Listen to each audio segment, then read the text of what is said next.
நான் என்ன சொல்கிறேன்னா, இவங்க இது மாதிரி அலைக்கழித்து இழுத்தடிக்கிறதுக்கு பதிலாக தேர்தல் ஆணையமும் காவல்துறையும் சேர்ந்து சென்னை நகரத்தில் இருக்கிற 16 தொகுதியில் இந்தந்த இடங்கள் தான் கூட்டம் நடத்துவதற்கு அனுமதிக்கப்படக்கூடிய இடங்கள், இதில் நீங்கள் கேளுங்கன்னா பிரச்சனை முடிஞ்சு போச்சு. இப்போ சென்னை மாநகரில் தர்ணா, போராட்டங்கள், ஆர்ப்பாட்டம்னா கண்ட இடத்துல போய் பண்ண முடியாதுங்க. ஒன்று சேப்பாக்கம் விருந்தினர் மாளிகை, வள்ளுவர் கோட்டம், இப்படி டிசிக்னேட்டட் பிளேஸ் இருக்குது, இங்கே தான் நீங்கள் பண்ண முடியும் கமிஷன் ஆஃபீஸில்.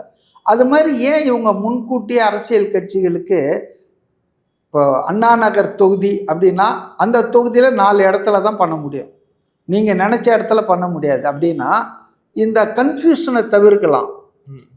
இப்போ ஆளுங்கட்சிகள் விரும்பின இடத்துல கூடுறதும், அவங்களுக்கு நல்ல ப்ராமினெண்ட்டாக இருக்கிற முச்சந்தியில் அனுமதி கொடுக்குறதும், அதே வேறு கட்சி கேட்டால் அதில் இப்போ டிராஃபிக்காக இருக்கும்ன்றது இதெல்லாம் தேவையில்லையே. ஓப்பனாக நீங்கள் சொல்லிடலாமே, 16 தொகுதியில் இந்த 4 இடம் தான், 16 நாள் 64 இடம், இதில் எங்கே வேணால் கேளுங்க, உங்களுக்கு முன்னால் யாரும் கேட்கலன்னா ஆட்டோமேட்டிக்காக கொடுக்குறோம், அப்படி ஃபேராக இருக்கலாம்.